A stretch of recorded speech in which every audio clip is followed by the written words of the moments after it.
Something just happened in Ontario that barely made the evening news, but it reveals one of Canada's biggest economic secrets, a secret that could change everything about North American manufacturing. General Motors just shut down production at the Cami Ingersol plant.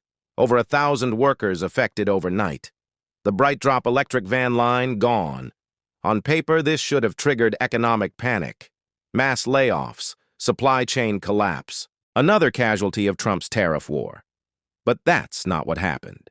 Instead, Canada did something that left economists stunned. If you think one factory closure is just another headline, you're missing the bigger story. Hit that like button, because what Canada is doing right now is rewriting the rules of industrial survival in the age of electric vehicles and trade wars. Let me show you what really happened. When GM paused Brightdrop production, everyone expected chaos. American plants facing similar Trump tariffs saw mass layoffs and uncertainty. But Canada's response was surgical. Ottawa activated emergency training programs within days. Unions stepped in, protecting wages immediately. Regional suppliers shifted focus to domestic electric vehicle projects, keeping the supply chain moving. Operations stabilized so fast it barely registered as a crisis. While U.S. automotive plants made headlines for shutdowns, Canada quietly held its ground. The question is how? How did a country hit by the same Trump tariffs and the same electric vehicle market downturn manage to stay standing when American manufacturing is struggling?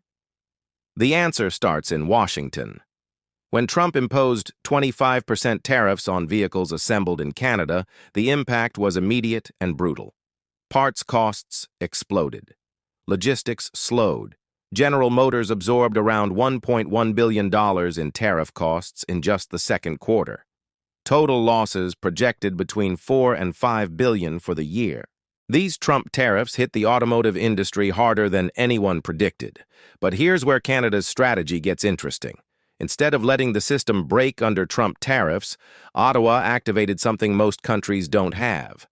Targeted relief programs combining tax credits, regional adjustment funds, and emergency supply chain grants designed specifically for the electric vehicle transition.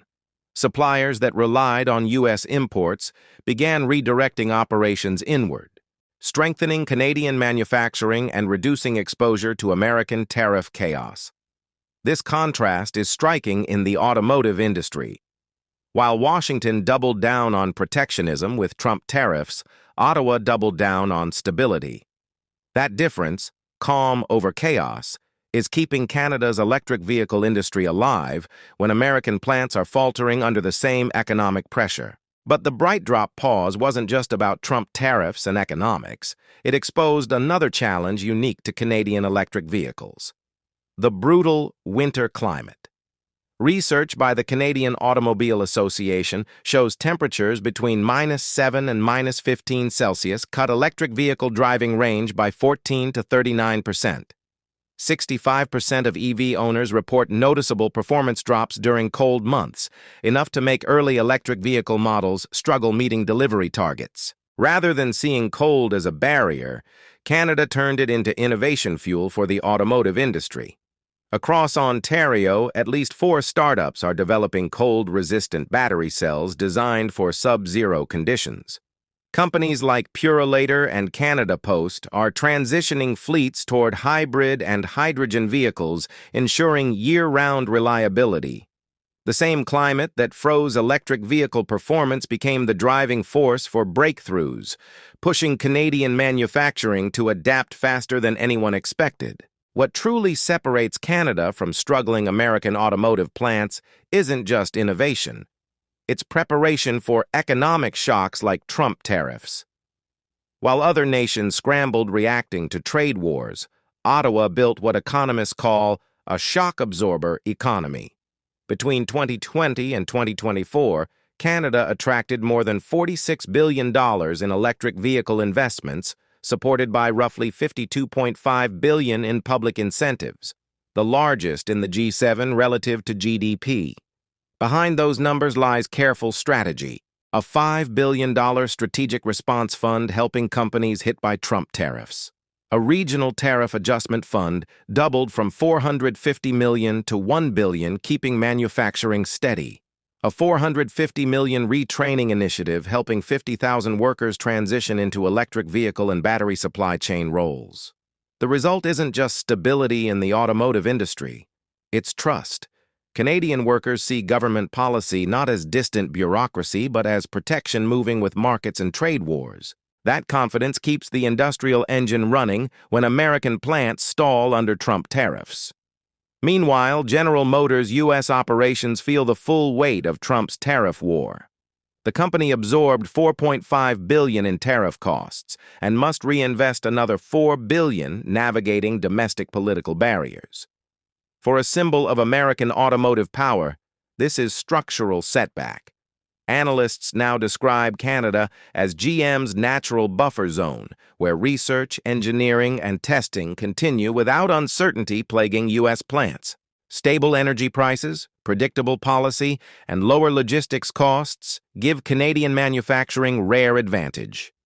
Projects like Volkswagen's St. Thomas battery plant and Stellantis, LGES Windsor facility, created dense ecosystems of suppliers and skilled labor in the electric vehicle sector that GM relies on. While America grapples with Trump tariffs and rising costs, Canada quietly becomes the only place in North America where electric vehicle transition moves at full speed. Canada responded to the Brightdrop pause by rewriting its entire industrial playbook. The country is building a self-contained, made-in-Canada electric vehicle value chain running from northern mines to Atlantic ports.